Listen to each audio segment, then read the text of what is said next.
But guys, like, we've done all the research. Like, we've been looking all day long because I wanted to say, I kept asking, who called to get this child arrested? And they believe that that person may possibly be getting protected because they called the police. But even, somehow we don't have a name for who called the police. But even then, even though the school should be held accountable, obviously, for calling the police officer, the police officer showing up and seeing that he's having an issue with a 6-year-old, bragging about it, and then actually going through and zip tying this young girl, and just hear her voice. She's absolutely, completely, like, disturbed and traumatized. But even in the video, there was an adult voice that was like, "Hi, baby, you got to come on." That she had been calm by then. There was a administrator in the beginning of the video sitting at a desk, and the officer says, like, "So are we going to take her?" And she's like, "Yep, you got to go." Yep. Yes. That's what I'm telling you. Okay. But this is a part of the bigger conversation that I keep having on this show, where we do not let black children be children. Yep. And this takes us back to Tamir Rice. This takes us back to Tamir Rice. Tamir Rice was playing at a park. He was playing at a park with a toy gun, and they ran up on him and took his life in cold blood without even having a conversation, because there's this real deep fear that black children are somehow like superpower thugs. And it's like, I don't know how this story gets unwritten. This is even scarier because these are black adults that are carrying this out against these children. And that's when you see brainwashing at its worst. Yes. And I'm from Orlando.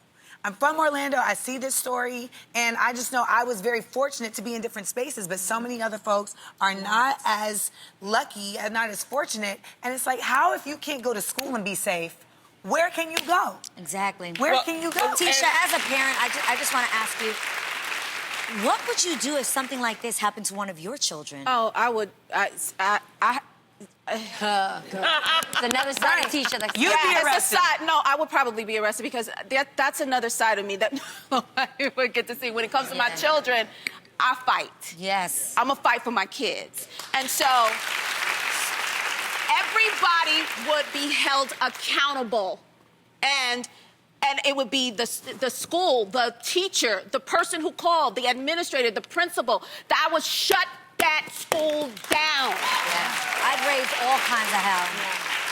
Absolutely. But what's even more, like, to Amanda's point, is that we're passing laws so that this can happen to our children. And the Washington Post also did an article that said how black children are disproportionately disciplined harder than any other race. That is so It was a whole unfair. article about it. And now Check it out. this young girl is forever traumatized. For sure. And her relationship with the police is now forever traumatized. And with adults, with teachers, with anybody So that has discipline. So now authority. you set her up to be on a course that lands her in prison. Yeah. So it's really a very nefarious system that we put in place from an early age, when we start training our children to be afraid of authority and to consider that they are now a threat to society. You have to watch what schools you put your kid in. Yes. You have to be part of the system. Yeah. Question them. Question what are their policies if your child is unruly, if your child has a bad day. You have the right as the parent to question them. Yeah, and I'm looking forward to hearing the parents' reaction from this, too, because I haven't heard anything from Kaya's parents.